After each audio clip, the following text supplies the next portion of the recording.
sinners, and saints. Dust off those horns and halos. It's time for Alan After Dark.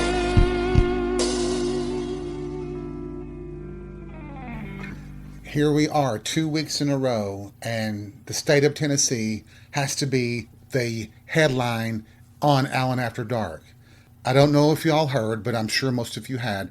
The U.S. Supreme Court, the partisan, right-wing, bigoted bastards of the Supreme Court, in a 6-3 ruling, upheld a Tennessee law that prevents transgender children under the age of 18 from receiving hormone treatments and puberty blockers. The lawsuit against Tennessee was on the basis of discrimination, and the 6-3 ruling shows that the right wing has every intention of discriminating against transgender people.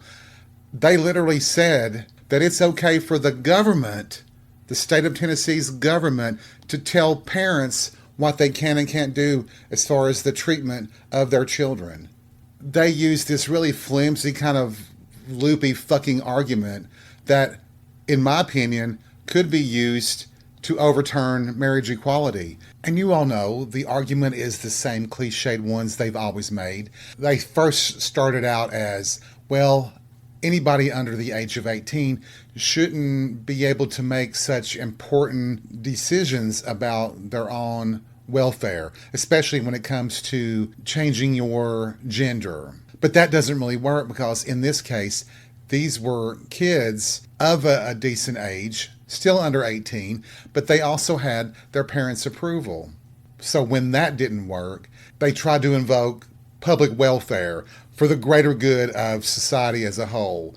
That was their argument, that state government or even federal government has a right when it comes to a threat to public well-being, even though they did not offer one iota, one bit of evidence to show that transgender people are any type of threat to public well-being. But you see, this is where all the demonizing of the trans community come into play. When you're alleging that they could be the inspiration for men to pretend to be a woman to use a women's restroom in order to molest a child, that plays into all of this effort to changing the laws and building a foundation to overturn other laws, such as same-sex marriage. It was frightening to see how the 6 Supreme Court justices were able to just casually do this without regard to these children who are transgender and are transitioning. I just find it astounding that they were so nonchalant about saying that governments have the right to discriminate against these particular people. If you're singling out one group of people, that's discrimination. Other children can receive hormone treatment and puberty blockers if necessary. But for some reason, if you are a transgendered kid, even though you have your parents' approval, they're saying that government decides. Well, fuck me. That is like the fucking ultimate in fascism, and even if you want to call it communism, where the government dictates everything about your personal and private life. The 6 Supreme Court judges that ruled in favor of Tennessee clearly have a prejudice, a hatred of transgender people. How else can you quantify their ruling? Because they clearly know singling out a single group is, by every definition, legal or otherwise, discrimination. And they still went ahead and did it. And of course, fuck you, Tennessee, once again, my home state, you fucking bigoted, idiotic, dumbass motherfuckers. You are just picking on this small group of people because you think that you have a political win and that most people hate transgender people. You know what? In Tennessee, you're probably right. The state of the Ku Klux Klan, of white nationalism and Proud Boys and Nazis, yeah, it's probably not a surprise that they are prejudiced against anybody who's different than they are. There just happens to be a majority of that kind of scumbag, piece of shit type of person that lives in this state. It really is becoming very hard to differentiate the United States from these other repressive dictatorships around the world. Honestly, I mean, what the fuck business is it of the government's? Why do they even care who is transgender and who's not? Seriously, what vested interest do they have in controlling a person's personal life? I really do wish a Republican would answer that for me. Can they even provide me an answer other than something about the Bible? They will not provide any logical argument because they can't. They just want to be able to dictate what freedom means. And that's the very antithesis of what freedom is. It's like we were having this discussion about, I don't know who it was, but a woman who was very wealthy. She left her estate to her dogs for them to be cared for. And people around here were up in arms over it. And I just looked at them and I was like, what the fuck do you care? If I want to leave my money to a tree, that's my right. I don't give a shit what anybody thinks. It just seems like people have forgotten it's none of your business what anybody else is doing in their private life, in their home, or in their doctor's office. It is getting really, really frightening how this slow creeping process of taking away our rights, because they always start with the easiest targets and they will expand it. I don't know why people can't fucking learn from history that we're seeing the same things that were happening in Nazi Germany. And this is the fucking United States. You've got literally half the states that are repressive dictatorships, and the other half are liberal and free. It is just mind-blowing how willing people are to sacrifice other people's freedoms. But when it's their turn and it could be their freedoms, they're going to beg all of us to help defend them. And I'm going to be asking, where were you when we needed you? I don't think they'll know what to say.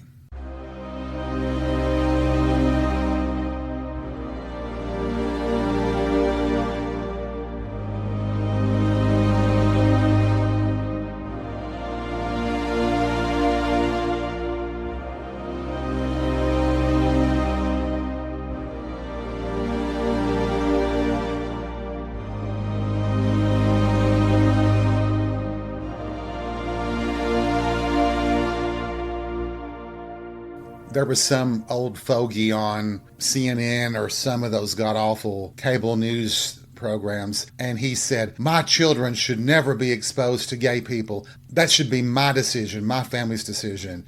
And thankfully somebody replied to them, well, is your kid going to live in the real world? They may have a classmate who has same-sex parents. So you're going to say that same-sex parents' children don't have a right to be in that school? Is that what you're going to do? And he said something to the effect of, well, they shouldn't be talking about it in front of my kids. How is it going to make that child, who is the kid of maybe a lesbian couple or a gay couple, how are they supposed to feel? So you actually kind of want your kids to pick on that child and bully them and try to intimidate them and make them feel bad for having a loving home that just happens to have same-sex parents. I never got that whole thing, and I know I've probably talked about it before, the whole thing about on the right wing saying that a child needs a mom and a dad. But they never mention when a parent dies or they divorce or something goes wrong and only one parent is around. Is that child going to be less loved or not well treated or is losing out on something because they don't have two parents? Are you fucking serious? The very notion that a child is being deprived of influence or love because they only have one parent, to me, is ludicrous. That somehow if you only have a mother, you might increase your chances of being gay, or if you only have a father, you have no sensitive side. This argument that you have to have like the nuclear family, it really is just another attempt at manipulating people, brainwashing them into thinking that you're hurting a child if you don't have a mother and a father. It really is just a strategy they use to demonize same-sex couples that have children. And you never mention how many children are molested by these disgusting pedophiles that claim to be priests. There's like 2 or 3 cases going on right now in the United States where men have molested their children. And the one in West Virginia, he allegedly had been raping his daughter for years, and she's had 3 children where he's the fucking father. How messed up is that child? That child would be much safer with gay male parents, I promise you. They really want to portray gay people and transgender people like we're not human, that we do things that heterosexuals don't do, which is bullshit. How many straight men now are getting pegged, letting their girlfriend or their wives put on a strap on and fuck the hell out of their ass? So don't give me this bullshit that somehow gay people are doing anything that's any more dangerous than what heterosexual people do in the sack or in the street or in the back seat or at a restroom at a club or at church. I mean, fucking give me a break. But if the media doesn't do their job and push back on all this bullshit, then they're doing a disservice. They are allowing lies and propaganda to spread, which is not their job. Their job is to reveal and show the truth. We all know that if we lose a free press, that everything else will topple right behind it. But isn't it shocking, with all these things going on, that the so-called free press is bowing to the federal government, to the orange turds ranting and raving? They cower because of him. It is astounding to me that MSNBC and ABC News and even CBS seem to be kowtowing to him and then realize that their ratings are dropping anyway. I don't know what they think is the benefit for not doing the job that they're supposed to do. And I am pointing the finger at the media for letting the right wing, the Republicans, conservatives, these fascist religious groups, letting them demonize transgender people when they know that all the stuff that they're saying about transgender people are a lie.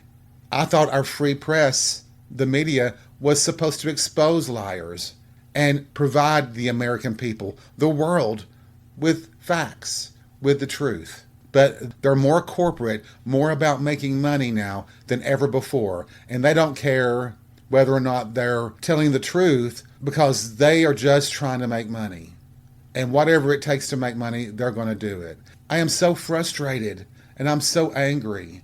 It's really disheartening. It really is depressing to see that the media isn't doing their job.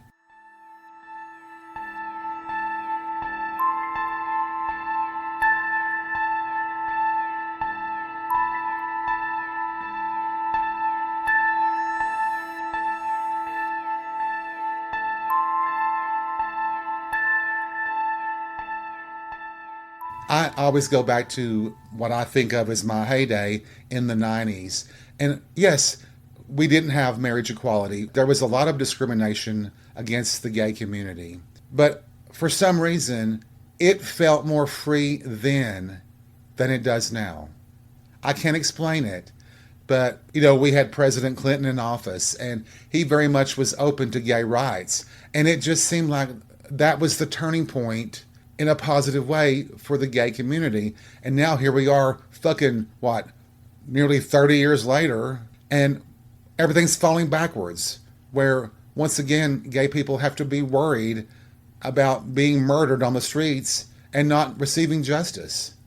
I have a feeling that in some states like Florida, where they have these fucking stand your ground laws, what's to keep one of these fucking Nazis from seeing a gay couple on the street and declaring that he felt threatened and unsafe and shoot and kill him? I think in Florida, they would probably uphold his right to kill gay people because he felt unsafe. He felt threatened, that his life was in danger. I don't put that kind of bullshit past him. I really don't. Because it seems like the court system is turning itself into knots, twisting and turning to justify discrimination. And while it's affecting the gay community and women in particular, I'll have to remind you one more time, it won't be just those communities in the future. They will keep spreading this goal of taking rights and freedoms away, not just from groups that you hate, but from everyone. And if you can't get that through your thick fucking head, maybe we should give you a lobotomy, because you're useless anyway.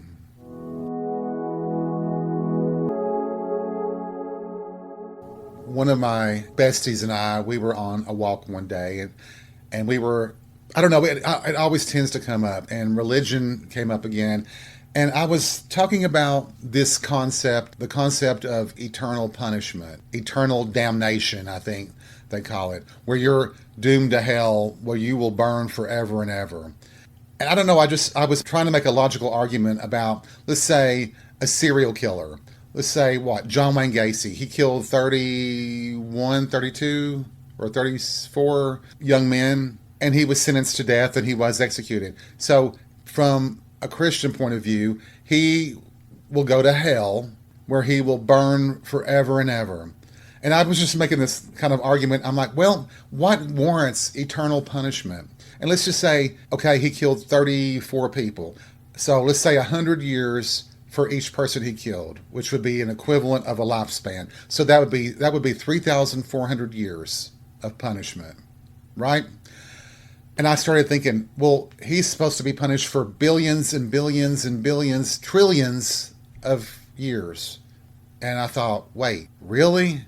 So God is going to live for trillions and trillions and trillions of years, and he's going to keep this hell in place for trillions and trillions and trillions and trillions and trillions of years, on, eternally, forever, nonstop, forever. And that would be heaven too. So God, the powerful entity, is going to keep those in heaven alive forever, and those in hell with punishment forever as well. And you start thinking really hard about that, and you're like, that really doesn't seem like a possibility, does it? I could be totally wrong, I know. But when you really start thinking about it, I just don't know that that seems plausible. You've never committed any crimes, you've lived your life, and all you do is not believe. You're an atheist or whatever. That's enough to merit eternal punishment? Burning in hell forever and ever and ever and ever and ever, simply because you didn't believe? Does that really make sense to anybody? Is the God you're defining really that cruel? See, I don't think if there is a God, if there is, God is no religion. Religions were created by humans, and they were all created to control people. Seriously, what use does God have for religion? God existed way before there was religion. God has been forever, right? And again, I'll ask, so if we've only been here on this planet for 6,000, 7,000 years, what was God doing the trillions of years before that? Can some of y'all tell me what that was? I'd love to fucking know. I really would.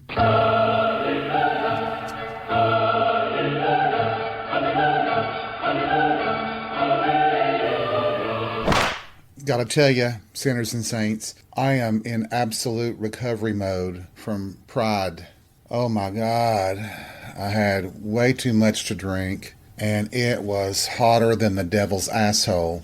You know, when you're walking on pavement or concrete and it's 95 degrees, it just feels like an oven radiating underneath your feet. I actually felt a little bit out of place, I gotta say, just because I really was thrown by the number of young folks that were there and expressing themselves in any way they wanted to. It was great, but I just felt, I don't know, it was just this strange feeling that I got. I was there with all my friends and we had a blast and it was enjoyable, but that heat was so overwhelming. I know, you're all saying, hold up, bitch, hold up, hold it all up right here. Why don't you just come out and tell the truth about what you mean with what you're saying? And okay, I will tell the truth. I felt old, okay? I cannot keep up the way I used to. Are you happy now, bitches?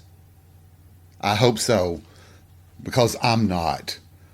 I just can't believe that I am not able to do the same things I could do when I was 25.